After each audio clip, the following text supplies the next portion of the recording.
Emergency क्या होती है, ये हमारे संविधान में एक प्रोविजन है। या तो जब बाहरी आक्रमण होता है तो देश में आपातकालीन स्थिति लागू कर दी जाती है, जिससे कि न्यायपालिका के सारे अधिकार सस्पेंड हो जाते हैं। कोई भी नागरिक कोर्ट में नहीं जा सकता। या जब आंतरिक रूप से बहुत बड़ा विद्रोह खड़ा हो जाए तब आपातकालीन स्थिति लगाई जा सकती थी। ये हमारे संविधान में प्रोविजन था और उस प्रोविजन का दुरुपयोग करके इंदिरा जी ने अपना जो राजनीतिक विरोध था, मतलब जब देश को खतरा हो तब इमरजेंसी लगाई जा सकती थी, लेकिन इंदिरा जी की खुद की कुर्सी को खतरा था तो उस खिलाफत को दबाने के लिए उन्होंने इमरजेंसी लगाई। इसका जो प्रभाव था सबसे बड़ा जो था दो थे। एक, मीडिया कुछ भी छाप नहीं सकता था। जो इंडियन एक्सप्रेस था उसने अपना जो कॉलम होता है संपादकीय का उसको खाली छोड़ दिया था। इसका मतलब ये था कि हम कुछ बोलने लायक बचे ही नहीं। दूसरा, कोई भी नागरिक किसी भी कोर्ट में गिरफ्तारी के खिलाफ नहीं जा सकता था। और उस वातावरण को अगर याद करें, मुझे थोड़ा थोड़ा याद पड़ता है, मैं स्कूल में थी, मेरे पिताजी राजनीति में थे, इसलिए मुझे याद है। आप अगर आज से 20 साल 25 साल बाद बच्चों को कोरोना का लॉकडाउन बताएंगे तो उनको विश्वास नहीं होगा। उनको विश्वास नहीं होगा कि ऐसा समय था, गाड़ी भी बंद, हवाई जहाज भी बंद, ऑटो भी बंद और सब कुछ। वैसे ही अब शायद लोगों को विश्वास नहीं होता कि कितना खौफ था कि कोई बोल नहीं सकता था, कोई लोग डरते थे बोलते हुए, लोग छुप जाते थे। गाड़ी आती थी पुलिस की, किसी को भी डाल कर ले जाती थी, उसका ऑपरेशन कर दो, किसी को भी डाल कर ले जाती थी, जेल में डाल दो, उसकी कोई सुनवाई नहीं होती। और धन्यवाद के पात्र वो लोग हैं, लोकतंत्र प्रहरी, जिन्होंने उस समय संघर्ष किया। हम लोग सिर्फ आज के दिन ये संकल्प करें कि हम एक तरह से उन लोगों के राजनीतिक वंशज हैं। जॉर्ज फर्नांडिस साहब के, अटल जी थे, सब लोग जेलों में रहे, तो उनको पता नहीं था वापस भी जेल से जिंदा आएंगे क्या।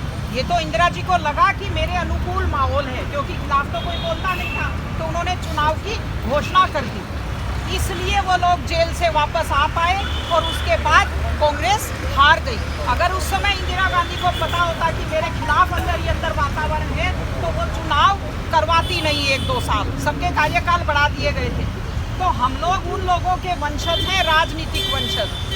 हम लोगों को देश में एक अच्छा शासन चल रहा है, उसको मजबूत करने के लिए कोशिश करने की आवश्यकता है। वहाँ से रोहतक भेज दिया और उस समय जो जेलों की हालत थी बंद, वो जानबूझ करके बिजली काट देते थे, गंदे से गंदा पानी पीने के लिए मिलता था, दाल में कंकर मिला दी जाती थी, आटे में सीमेंट और रेत मिला दिया जाता था।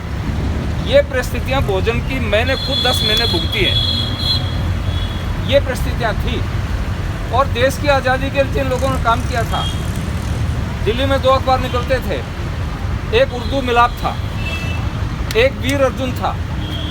उर्दू मिलाप जो वो अखबार था जिसने देश की आज़ादी के लिए बहुत बड़ी कलम चलाई। महात्मा खुशहाल चंद जो बाद में संन्यास ले लिया, महात्मा आनंद स्वामी जी बने, वो आदमी भी 7 साल जेलों में रहा।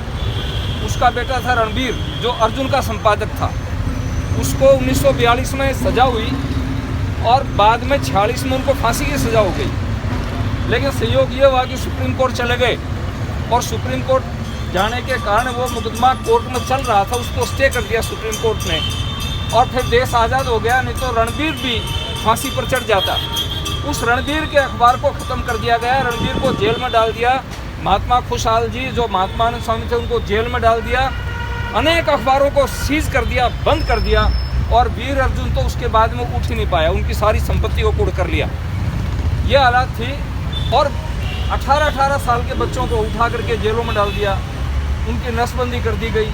80-80 साल के बूढ़े लोगों की नसबंदी कर दी गई। अत्याचार में कोई कसर थी नहीं, किसी प्रकार की कोई कमी नहीं थी। मैं तो आप सभी भाइयों से ये निवेदन करना चाहूँगा, हिंदी आंदोलन में इन लोगों ने, कांग्रेस ने, इंदिरा जी का राज था, 64 में लोगों को जेल में पटका,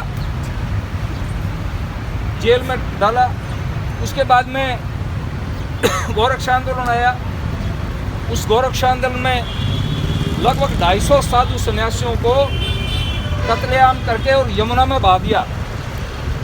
उस समय जो गृह मंत्री थे उन्होंने रिजाइन कर दिया। फिर वो कुरुक्षेत्र जा करके बैठ गए और लास्ट तक नंदा जी एक बात कहा करते थे कि मैं उस पाप को कभी भुला नहीं सकता, मैं उस पाप का प्रायश्चित करने के लिए आया हूँ। तो इसलिए उसका परिणाम भुगता, जो बंसी जी कर रहे थे उसका परिणाम भुगता संजय गांधी ने, उसका परिणाम भुगता इंदिरा गांधी ने। जो पाप किया था, करपात्री जी एक बात कहा करते थे कि साधु सन्यासियों की मौत का पाप इनको भुगतना पड़ेगा, इस परिवार को भुगतना पड़ेगा, इस पार्टी को भुगतना पड़ेगा, स्कूल को भुगतना पड़ेगा।